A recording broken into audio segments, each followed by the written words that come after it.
And we are back, folks, here on the Michigan Insider Sports Talk 1050 WTKA, online at WTKA.com. Sam Webb, Ira Weintraub on the other side, and joining us for the Monday morning quarterback segment again is my man, that man they call DG.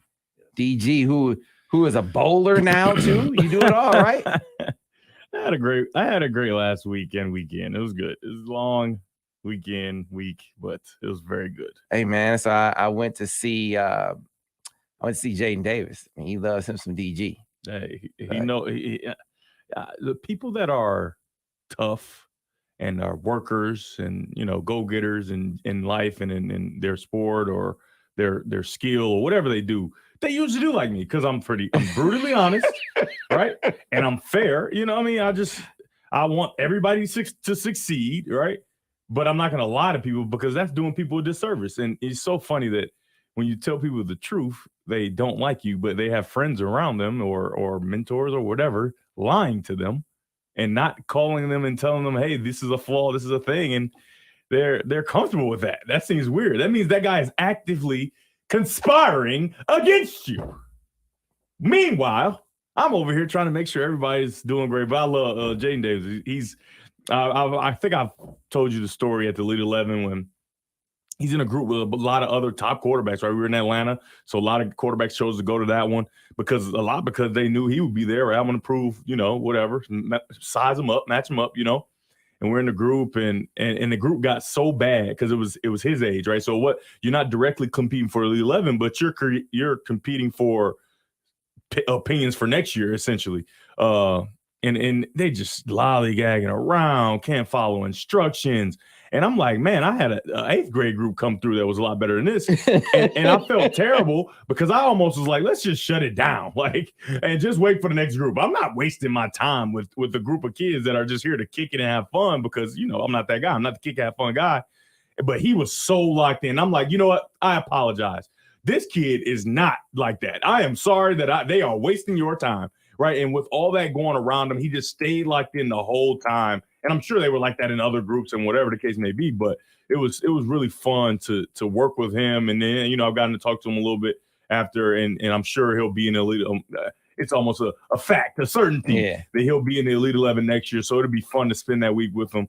Obviously he's an outstanding player. He mentioned you unsolicited in the interview, and then I sort of leaned into it. So I'll make sure I put that. What happened? What did he say? I mean, it was good. It was good. Yeah, I'll put it on Twitter. You'll see him talking about DG. But, you'll see DG talking about whether it's Jaden or the game that we just saw Michigan win to go 6-0 here on the Monday Morning Quarterback, brought to you by our friends at Grand Traverse Resort and Spa. You can see it on the hat. GTI Grand Traverse Resort. It's a very nice hat. Yes, sir. We're about to be back up there for the Rutgers game. Isn't that right, Mr. Weintraub, for the Rutgers game? That is the plan. That is the plan. Yeah, so. I just had Rutgers on, was it Friday? Yeah, they just fired their OC, didn't they? Really? Yeah, man. Oh, man. Greg Schiano. That's tough, though. I don't like that. I don't love that because, they just didn't have good quarter. If you got no quarterback, you ain't got no OC. You know what I mean? It's tough. It's tough. And they actually do have a quarterback, but he's hurt. He can't throw the ball over the middle. He can't control the ball because he has a hand injury or something. And but I could see that offense with him being able to make the throws that he usually can make. That could be a really good offense. But Hey man, so Indiana fired their offensive line coach after the Michigan game. That's so messed up, man. This is a good defensive line. Like, I don't know. Maybe they've been getting tackled a lot. Yeah, but you got to think about it. The offensive line coaches had a big disadvantage for Indiana. They go so fast. Those big guys are tired, and then you got these pass rushers coming in and out, shuffling in and out of the game. Now you got a fresh pass rusher against a tired 300-pounder who's been going hurry-up offense all day. What do you want from him? From the offensive line coach when he's got that's tough. That's what you keep talking. Hey, DG, don't you want to coach? No. Hey man, Coach it's like pros now. They fire you in a heartbeat. In a heartbeat. And what you gonna do? Your family, your kids, and found friends at the school. It's like you Ari Brett now. Hey, it's no love. It's no. Hey, we not friends no more. Man, whether it's Brady and Heck, right? Man. You see Brady fire Heck? Yeah, that's his boy. That's his boy. He feels like, hey. He said, Deuce excuses. I'm not making light of it, but it's just like, That's hey, crazy. man. That is crazy. Guys letting go of their dudes left and right. We saw Ryan Day fire Al Washington last year. That was his man. I like at, Al Washington. You know, I'm a fan of Al Washington. Yeah. He sound like Denzel Washington. Hey, man. I heard him talk at one of those luncheons or something. It was at one of these luncheons around here. I'm like, wait a minute. Is Denzel here? Oh, so that's how you keep getting all these top recruits. If Denzel Washington walked into my household, he looked like him a little bit too. My mama, I'm going to Michigan or wherever Al Washington is. He is an outstanding recruiter based off his voice alone. He is Notre Dame now. Oh, man. So, yeah, man, let's get into this Michigan game, though, because you got a lot of different reactions to it, Devin. And I love getting your perspective, not just as a quarterback, but as a player. Yeah. That you have faced. As a person. And as a person. But particularly being on the sideline, having to deal with different kinds of adversity and come back from it. And to have others on the team come back from it. And this was a unique kind of adversity that this squad dealt with during the game on Saturday. And it took them a minute to get their bearings. Yeah, I mean, so I think Saturday was an example and proof that, no matter what you fans or anybody may think, these are humans on the field. All right, these are humans on the field. And this is a very good reason why I don't bet money on games. You don't know who's going to have girlfriend troubles or whatever. These are human things that these super athletes have to deal with that are kind of ignored, right? They have those in-life problems that you expect them to get rid of, but it's tough. And this one was so unique. And I can only compare it to, I remember when I was a senior in high school. You might have been at this game, Southgate Anderson. It was a playoff game before we played De La Salle my senior year, and we're in the game, and I'm doing my thing. You know how we get down. I think we scored like 30 in the first half or whatever. You know what I mean? I'm just getting down. I'm like, y'all don't have a chance. Like, we're going to put 65 because we had scored 50, 50, 52, and we going again because, that's the year nobody wanted to play us. So we had to play all those road games. We're going to get after y'all. Y'all got to see us in these playoffs. You know what I mean? And so I'm getting down on those guys, and I'm running, and then I hit a kid. He tries to tackle me, but what are you doing? Get out of the way. And so he hit me, and his body just goes limp, right? Hits his head on the ground, right? And so, as much of a killer as I am, I'm a person. I'm a human. I'm like nice. I'm kind of a nice guy. People think I'm so mean, but I'm actually very, very nice. I just tell the truth quite often. So he lays down, and then it's like almost an hour delay. The ambulance comes on. The parents are his parents, his sisters. They're on the field crying. They carry this kid off on a stretcher, right? I don't think I scored enough touchdowns the rest of the game. And I remember having a 2-point conversion where I ran it in, and I just kind of I tried almost not to score. I felt like, you know what I mean? But it's just like I couldn't. Like my body's going to score, but it didn't feel good, right? I just felt awful. Because, even though I know it's a violent sport, you never want to hurt somebody so seriously with the family and all these carrying on, right? And so take that for all the way into the next week. I was struggling at practice. I was struggling at school. I was going to Coach Carter. You can call Coach Carter and ask. I'm in his office every day. Is that kid okay? I need to know something. I can't function my life without knowing that, whatever. So Coach Carter calling him and not really getting a response, whatever. And it was later in the week, and I hadn't practiced much or effectively. And they finally called back. He's like, no, he's fine. He's at wrestling practice. And so, first of all, I was serious because I'm stressed out. I'm like, whatever. This kid's just perfectly fine. He was just soft, right? But the feeling that I felt as a human, knowing that something could be seriously wrong with somebody was devastating. And I didn't practice well or anything. And then so we go into De La Salle, and it's a dogfight, right? Because I'm not in the groove. I'm not, you know what I mean? Just because I was so devastated about what had happened. So let's take this to this game. You got a bunch of kids, and not only the kids, the friends of a man, right? The coaching staff, they are a close-knit coaching staff, and Mike Hart is a great guy. Everybody loves Mike Hart. You know what I mean? And so you got newer coordinators, you got offensive linemen, you got running backs, and a quarterback who has made it very clear that he's an intentional, loving kind of guy. You know what I mean? Watch a man, a healthy man. Watch a healthy man who they love and they admire, I would imagine, right? Mike Hart, University of Michigan. I don't know if you guys know or not, but, kind of royalty. They watch him just fall and get carried off on a stretcher in the middle of a game. And people, what's wrong with Michigan? What is wrong with everyone? I'm the ultimate competitor. I love sports. I'm a fire-breathing dragon. But come on, guys. And even I was on the train of like, hey, they're not kids anymore. They're getting paid, but they're still emotionally 19 and 20, 21. And to watch a comrade or a coach, a leader, a brother, or whoever, however they look at it, however each individual player looks at them, someone they love, be carried off on a stretcher like that is I couldn't imagine. And this is a stranger that it happened, an opponent and a stranger when it happened to me as a high school kid. Mm-hmm. This is a friend, a brother. They've eaten the food off of his table. I'm sure they dealt with a lot of outside of football things and that he's helped them through. And you got Blake Corum and just bawling in tears. And it was just like, wow. And then you watch the game after the first drive where they absolutely dominated them all the way down the field, right? You watch and it's like, man, it's something wrong. Come on. Mm-hmm. This just don't happen. Come on. We can't run the ball at all, Indiana. I mean, I don't know how great the defense is. I haven't seen Indiana this year, but we can't run the ball at all. Right? We can't protect as good. You know what I mean? And then you go and have time, right? Everybody, everything's calming down. They get a message from Mike. I'm okay. Don't worry about me, blah, blah. And you come out in the second half and you start to see Michigan football. You start to see, oh, okay, they're back. Mm-hmm. Okay, they're fine.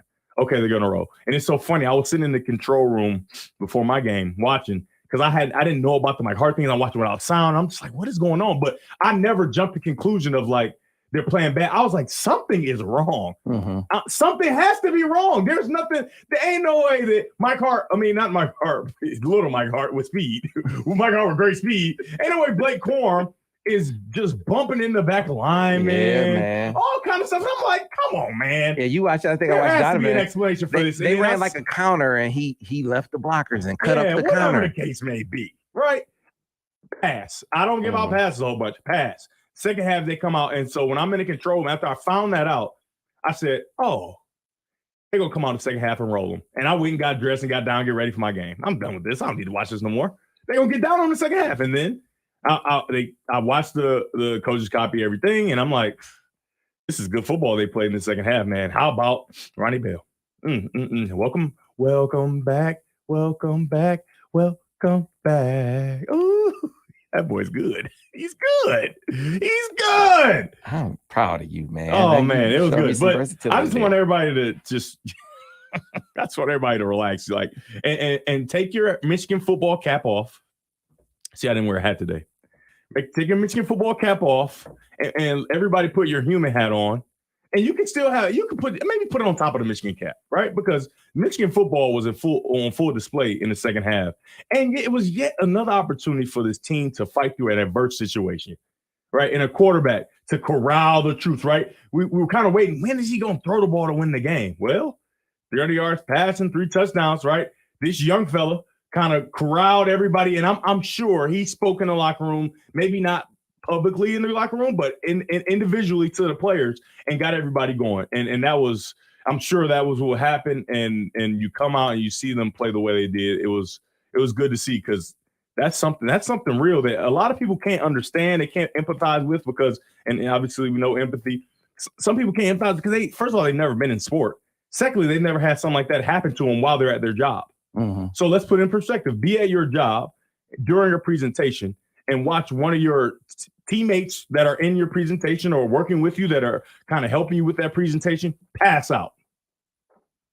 All right. And then give that presentation exactly how you were going to give it, however great or however bad. Give that presentation the same way.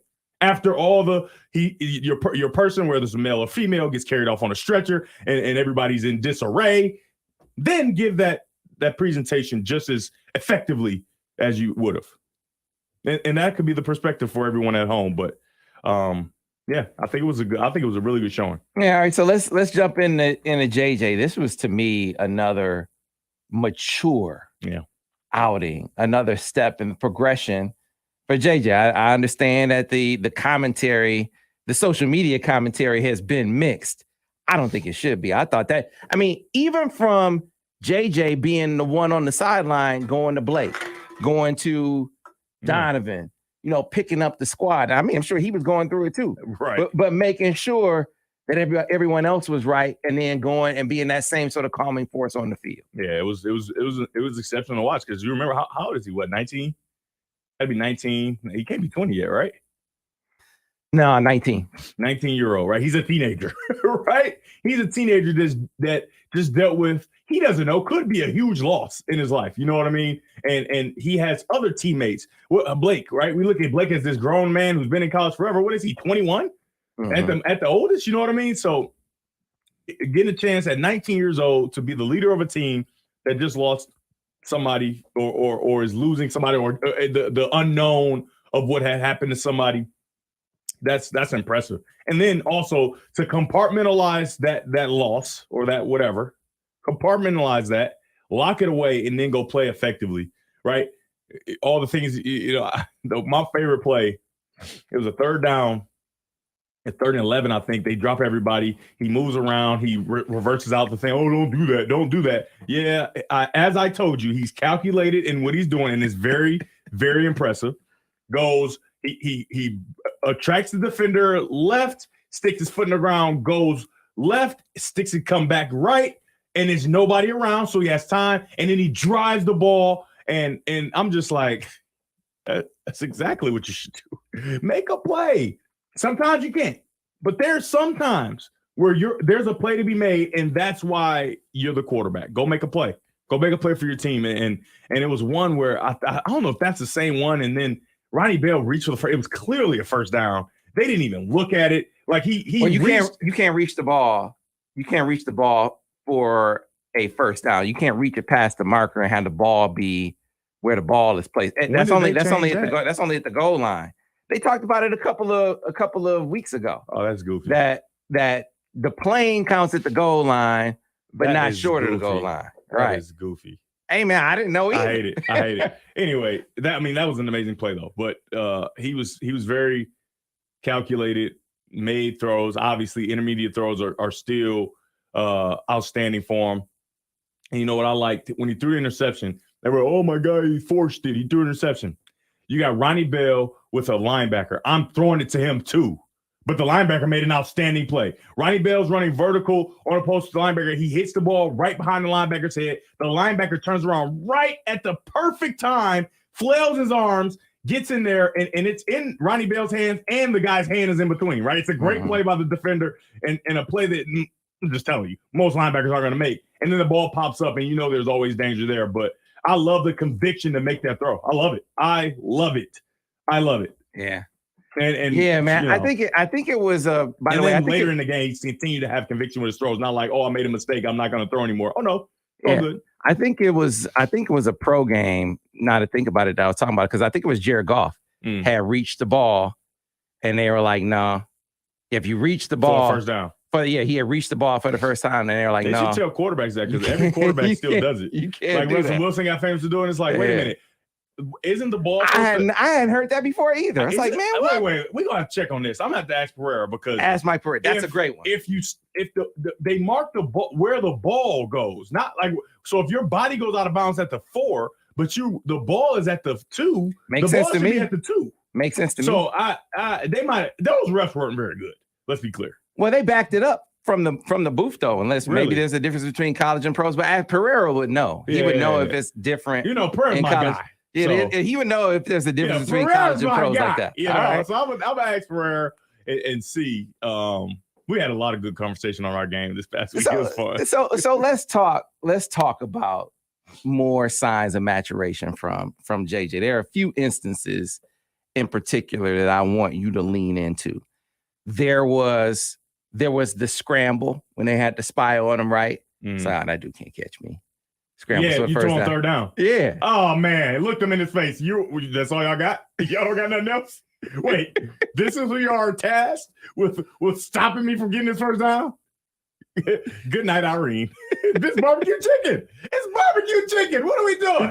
Get this guy out of here and give me somebody else. Gone. Hey man. So then there was the play. I know you, because we're going to illustrate this one. On the drive, the 99-yard drive, right? with the 99 touchdown. yards, first drive I'd have, right? Yeah, and so CJ is like his split is too wide. Oh, and then he waves him in. He looks over to his senior wideout. I'm gonna talk to Joel Klatt this week, and we got to have a conversation. It's like, why did you point that out? What? Because you don't understand how important that is. I do. If he lines up and doesn't motion, right, the DB has a steel target and he can collision them, and the pick won't work. All those different things. But you see, when he went out, he get out. He scooted him out, and then he lines him up, and then the DB is up, right? So he's gonna probably collision him. Then he motions him in. What does the DB do? He backs up, free release, tight end vertical. He has to bubble around. Went back to him after a drop, catch, touched. Oh man, yeah, and that's just stuff that you just don't do as a young quarterback, right? Because you got an older receiver. It's whatever the case may be. He's on a 99-yard drive, and the one small detail that could have destroyed the play, and maybe not destroyed it, maybe there'd been another guy open, but it won't get you a touchdown, right? You probably have to scramble around, do some stuff. One little detail of move out closer so I can motion you down in here, big fella, and he was assertive about it, not like. I mean, he was like, I need this done now because the clock is running. Go now. And then he motions in. I'm sure Cornelius appreciated it. And the thing is, as confident as Cornelius is, and anybody can be, I'm telling you, confidence can waver, man. Like, you drop a ball like that, and Cornelius is a kid that's kind of hard on himself, right? He's hard on himself. And so it's just like, you drop a ball like the one he did that could have been a touchdown. What was it? Would have been 80-something? He might have taken it. No, it was a touchdown. It was a touchdown. He would have taken that time. And you heard Joel Clay. He said, I bet you he ain't dropped the ball like that since he was in junior high. Right? And so then you get your butt out so I can get you this rock. Okay? I'm going to get you the ball. Scoot out. Okay, come back in. Yeah, man. And I get across. Best play of the day. Best play of the day. That was amazing. I mean, it's mature. Oh, that was amazing, man. It made the play. That's not a touchdown. But that's the thing that doesn't go on the stat sheet. You can't. Come on, like, man. If you just look at the stats after the game, but you hear it on Monday Morning Quarterback. Oh, you know where you're going to hear it. Go play on me, Sam. Come on, man. Me, Sam. You know where you're going to hear it. We get it in. And you get to sing. Hey, you listen to Joe, the singer Joe. Yeah. You know the song. All the dark skin guy. Yeah. All the things your man won't do. You know that song? You know some bars from that? I do. I got to hear the songs for me to I can't just, So I bring that up because I keep saying there are things that you see that are happening because this is your quarterback. Yeah. Not to disparage or denigrate. For the record, I haven't disparaged or denigrated anybody. And it seems like Sam always brings it up. I'm highlighting a contrast. Seems like Sam always brings it up. I'm highlighting a contrast because you referenced the scramble. But I'm going to reference something that was more subtle over the court. And you saw it in the second half. They run the bingo cross, right? The shallow cross with the dig behind it. And very often last year, if that came against zone, it was always a shallow cross. Always a shallow cross, right? AJ hit that dig twice in the second half. Yeah, and it looked like to me, and it looked like sometimes less shallow cross and more like short dig, longer dig. Mm-hmm. Yeah. Like double dig. Mm-hmm. And it looked like that was the flavor of the day. So they ran double dig with the deep post on the outside of the double dig. They run double dig with the deep post on the other side of the field. They ran double dig with like comebacks and outs. Like, and it's like, oh, so this is the flavor of the day. And I liked it, right? And you see that with Michigan some a lot where they have something that this is our flavor of the day. This is what's going to work against this team. And that's not an uncommon thing. I remember when we played Notre Dame and we put in stutter comebacks, right? That was our flavor of the week, stutter comebacks, because they broke on the first cut every time. I was a receiver this time. So I'm like, oh man, I'm about to catch for 4,000 yards. Stutter comebacks. Like, all right, I'm killing them, you know what I mean? But their front seven was, Jalen Smith was a freshman. Like, their front seven, Denard was having a rough time. Yeah. But hey, I was open. See, but it's jumping out because I remember last year, like, oh man, that's not getting thrown. Yeah. That's just not getting. And there's so many instances in the first half of this season where like Andrew Andy came back. That's baby. getting thrown. That's getting thrown. That's getting thrown. Yeah. Right. Yeah. So again, I know it's 300 at the end of the day. Even if you just look at the stats, you should be like 300 yards. But for some reason, you got fans like, oh, we aren't seeing it. And I'm like, man, what are we talking about? Wait, you still entertaining? What are we talking about? Why are you entertaining those because people? it's kind of the job. Oh, it's kind of the job. Wait, it's enough that you got to entertain those people too? Yeah, I mean, it's the job. It's enough people acting like that. Come on, man. And hopefully they understand that, like, the soliloquy that I gave in the beginning was like, that's super serious. Like, the fact that they were able to overcome that, and even the defense, right? Like 10 points and then no more, right? I mean, all right. It's crazy. So, first of all, your guy Borges. Yes. You know what he did to me on Saturday? What'd he do? He got married. Oh, yes. I mean, he did that to you? He did that to me. That's crazy. On a game day. He ain't gonna have as much free time though. Yes, he will. Yes, I don't know, man. Because you gotta understand, Susan, she is the epitome of a football. And if she can marry Al Borges, she's a saint. I mean, think about the kind of patience. She has to be a saint. Think about the kind of patience you have to have. An abundance, a plethora of patience. Right. So man, I had to go back and watch the game because there are people like, what happened to you? You normally you tweet during the whole game and you give us the post game recap. Yeah, he did it to you. I went to go. I had to go support my guy. Yeah. As he was getting married. He was busy. But he's tweeting right now. Who's tweeting? Not tweeting. That's scratch that because he'll never tweet. Tweeting? He's texting right now. Said Devin's drunk. He's going back to the decision to throw it to Ronnie in the end zone. Oh yeah, he can say what he want to say.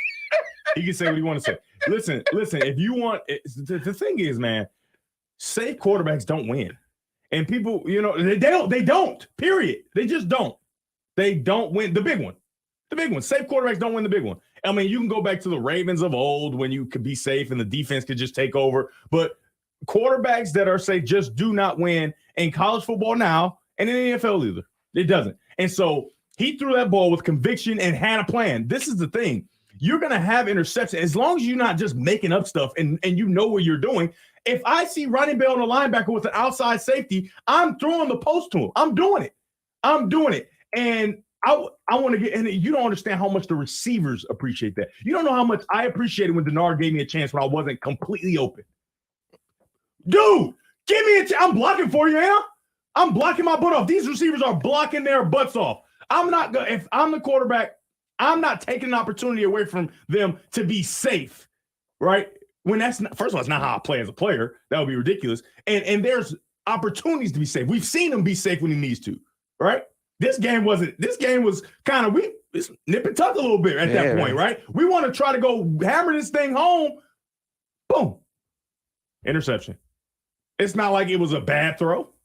It's not like it was a bad decision. It was a great defensive play, which happens sometimes. And Borges is coming here, and I'm going to argue with him about it.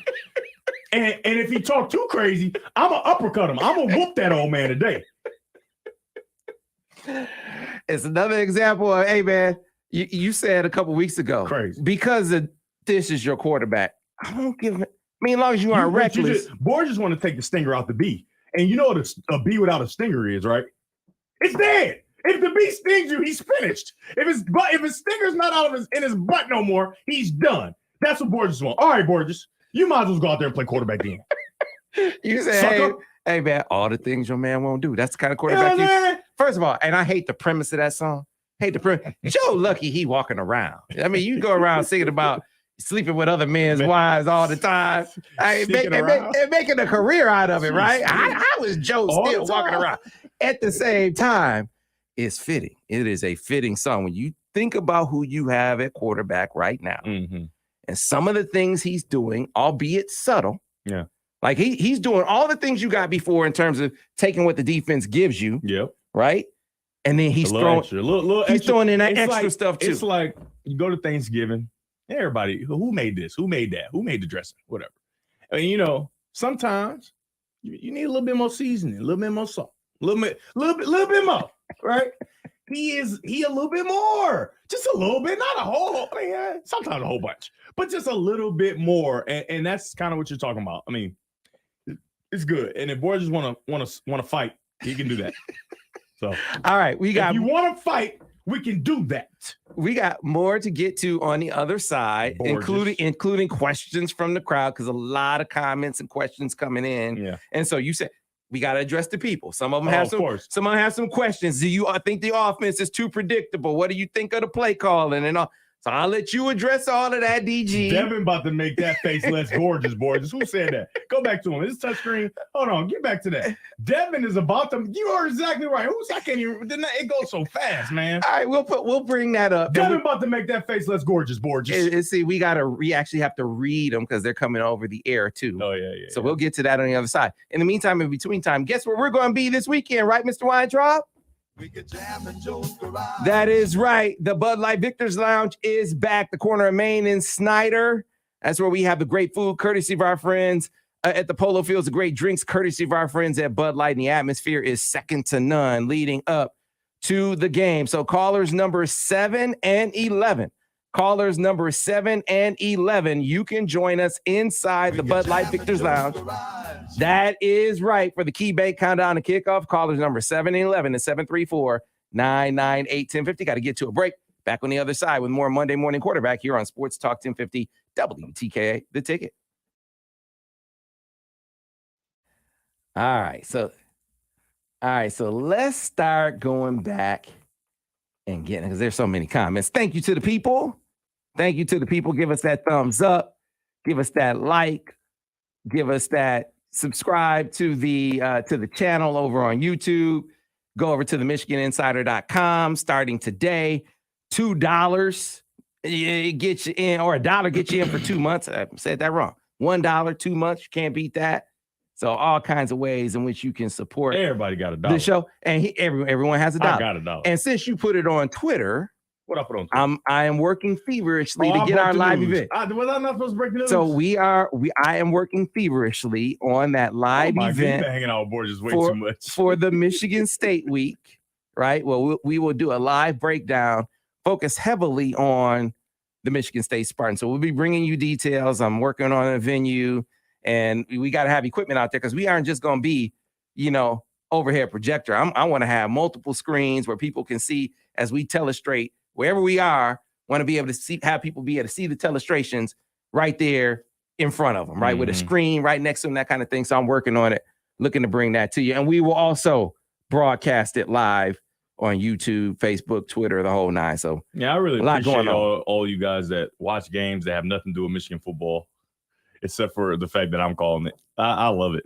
I appreciate you guys. It's really cool. And I'm happy that I can help you guys get invested in that game. You're making fans. Somebody said over the weekend, it's just making big fans bigger fans because they're watching the game different. Yeah. And you got a lot to do with that, DG.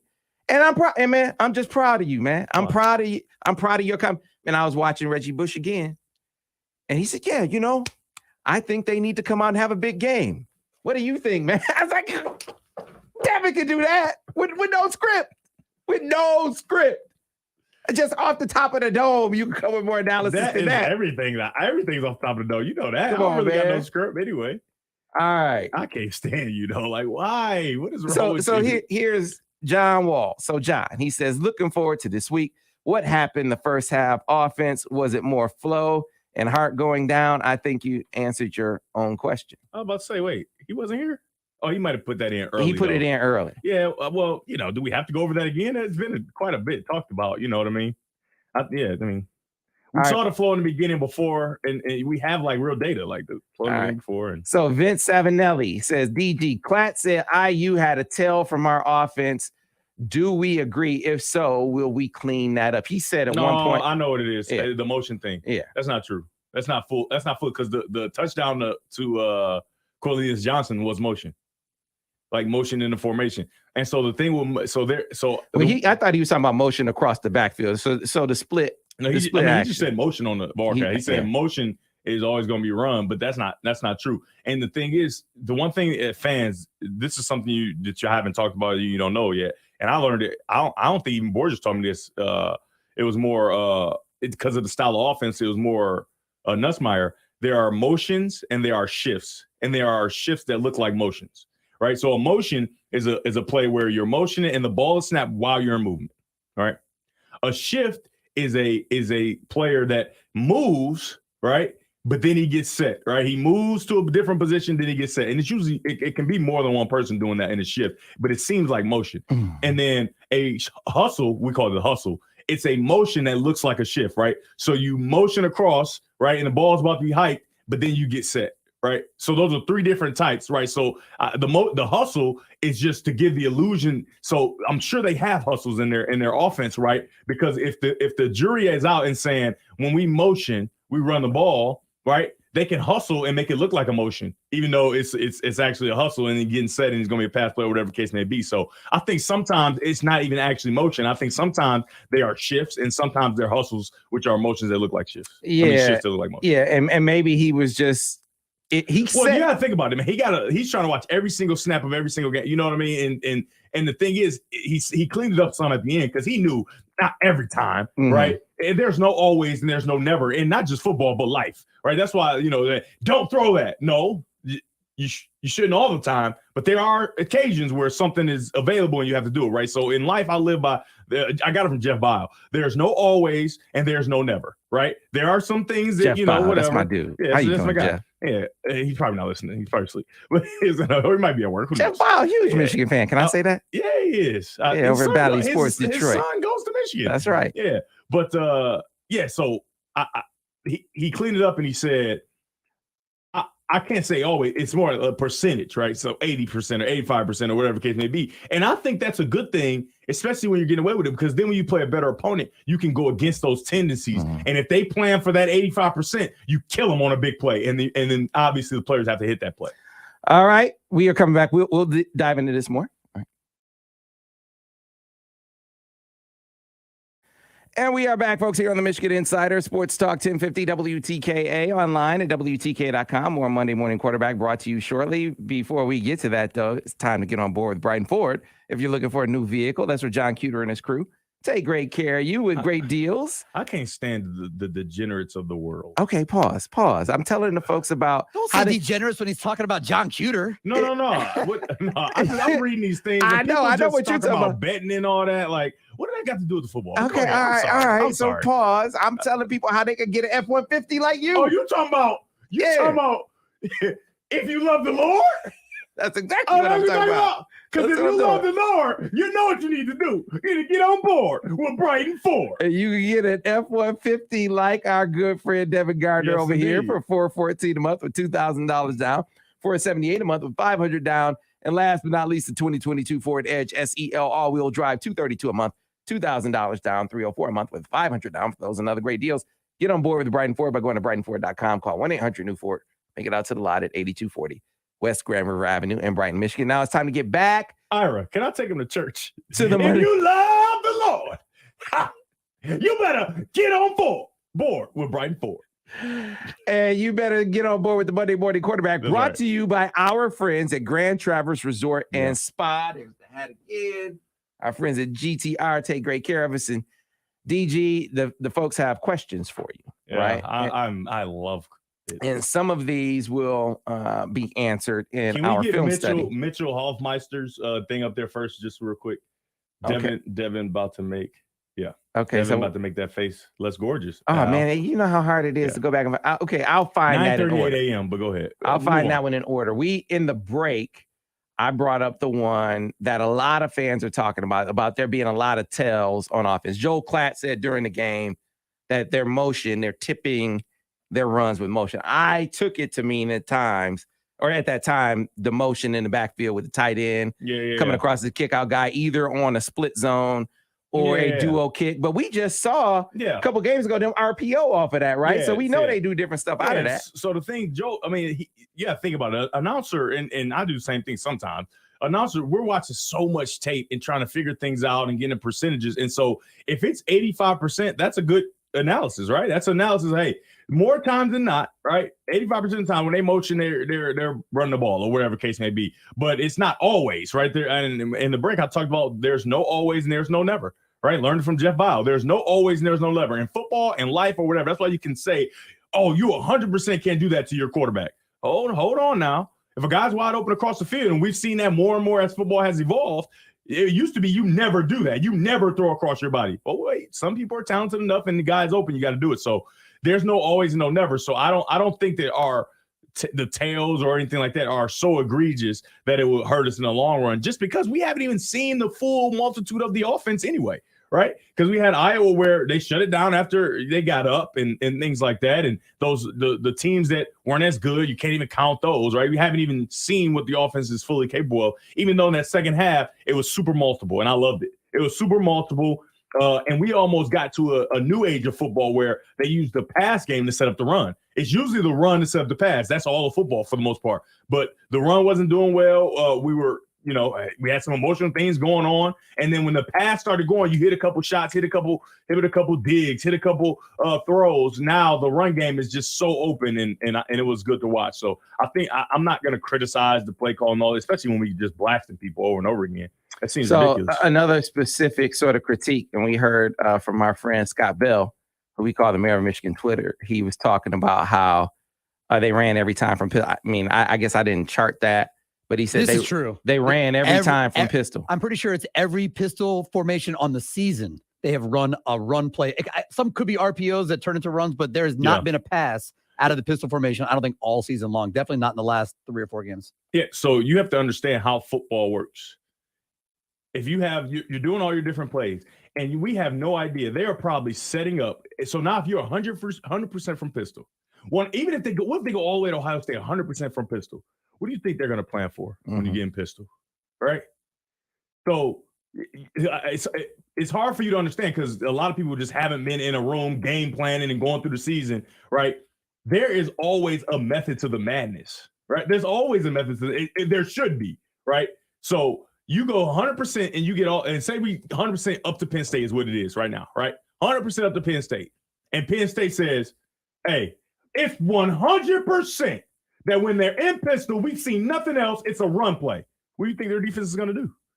Because guess what? That's how players become great players. They study those percentages, and they're like, hey, I got to gamble on this one. I got to gamble that 100% of the time they do this, so I'm going to do this. And then the 1%, right, where you change, you do something else, RPO, big play action, whatever case may be, and it's a huge play. And then everybody's like, oh, my goodness, that's amazing. Well, you were complaining when they were doing it to success, by the way. They were doing it to success all in the beginning when they didn't need to bring out the different things, and they were setting up those things, right? Like we see the reverses and different things like that, and plays that are run like, oh, why didn't you save that for whatever? Well, because that play is setting up the next play, right? That play is we're putting that on film so they know that we do it, so that when we do something else, you know what I mean? So that's what I would have to say to that. So this from Todd Johnson. Todd says, we'll continue to dominate lesser talented teams with conservative offense like usual. We'll see this weekend.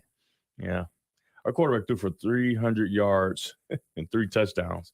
And at one point, they threw, 3-4 passes straight in a row on, like, they actually leaned on the quarterback to throw the ball.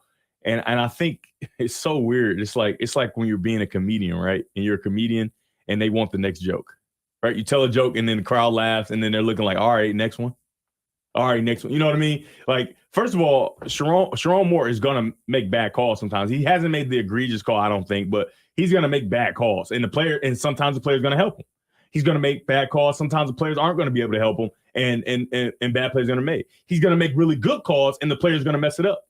All right. He's going to make good calls, and the players are going to execute. Right. You know what I mean? It's a relationship that it goes back and forth and back and forth. And so I feel like it's weird that we keep saying the competition, right? The competition. Well, everybody said that, and they still are, that Iowa had the best defense in the country, one of, or at least top 5, right? And so, what are we saying by competition? It's kind of weird that we're still, right, because we're far removed from Hawaii and UConn. You know what I mean? So now we're in the Big Ten, and everybody's still talking about the competition, but Penn State is next week, and we'll be able to see a lot, I think, for sure, against Penn State.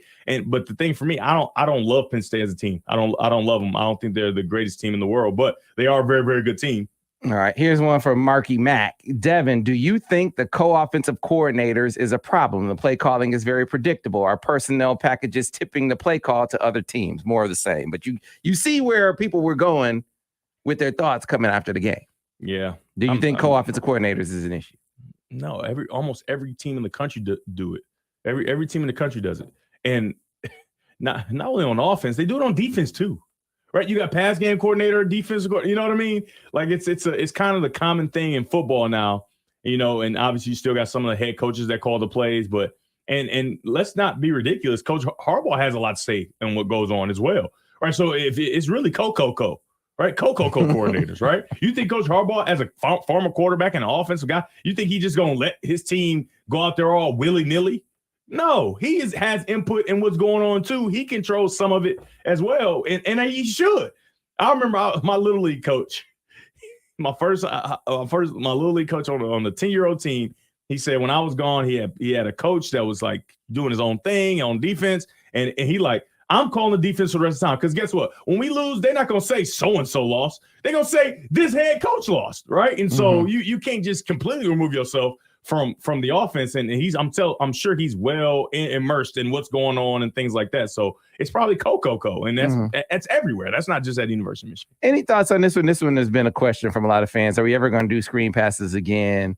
What are your thoughts on Michigan not being a heavy screen team? Well, so the screen game it's an intricate play or series of plays or grouping, because you got some teams are very good screen teams because they practice a lot. Some teams aren't great screen teams, right? But this is another thing, because of the play action and the drawback pass that we have on film. Are we able to get into the screen? Are they still practicing the screen game? Right? Is that something they're like, oh, we're not going to unveil it just yet because maybe it's not ready, or we just don't want to show it just yet, right? Maybe we're waiting for a rainy day and we don't need screens, right? Or maybe sometimes during the game, the down and distance that we want to run certain screens in certain weeks just don't present themselves, So, I mean, I don't know how great of a screen team will be. And I guess you technically can't count those quick throw out. Those are screens, but you don't bubble screens and all that. I don't really count those as a screen game. I know you're saying like drop back, lineman drop pass, and then go out and block. But I don't know. I don't know how the screen game will be. I would imagine because we have athletic linemen, talented linemen. We have a runner who has great vision, and we have a quarterback that can buy time. That all, like, you put that all in the pot and you get like a really good screen game, right? So I don't know how it's going to work, and hopefully they're practicing it for timing and things like that, because screens can really hurt teams. No doubt about it. All right. So going into here's another one. This one from Ivan St. Fard. We should take callers too, should we? That'd be great. But never mind. Go ahead. Yeah, maybe we'll get to that. Going to this next game, do you think the atmosphere going into this next game has shifted with the health of Coach Hart, either positive or negative? Prayers for him as well. Yeah, I mean, big prayers for Coach Hart. But I think that we saw what an inspired group could come out and do in the second half. And I think going into this week, Coach Hart's health hopefully will continue to improve. Maybe he'll be able to get around the team. But I think that this team's already motivated, right? Deion Sanders had a long soliloquy, so a reporter asked him if what happened on his game will motivate him more. And I loved every second of it. Why? What are you talking about? Outside sources aren't what motivate me anyway. That's the problem. Like sometimes with media and different things like that, they think that these players are motivated by what's said outside of their buildings. Holistically, really good teams and even sometimes bad teams, they're not motivated by what people say outside. I might care. Now, bulletin board material, all that, whatever. You don't need that. That's just a thing that people do. You shouldn't need that, especially on good teams. And I think this is a really good team, right? And so I think they're internally motivated. Now, can they be a little more inspired? Man, I guess so, right? But they were going to come out and try to dominate Penn State, whether Coach Hart fell out or not, right? That, like, I don't think that, like the motivation thing, I don't. For me, I've never had to be externally motivated in my life for anything. Right? Like I remember I got to the NFL, they did like the smelling salts and stuff before games. What do you need that for? I am jacked already, as you guys know. I'm sure people that live in the morning when a quarterback, it's early in the morning. I'm like, turn. I don't drink Red Bull. I don't do uptime. I don't do none of that garbage. I come garbage. Here. I mean, that's redeeming qualities, man. I guess whatever. I come in and I look like I'm not ready, and then I get it popping as soon as it's on.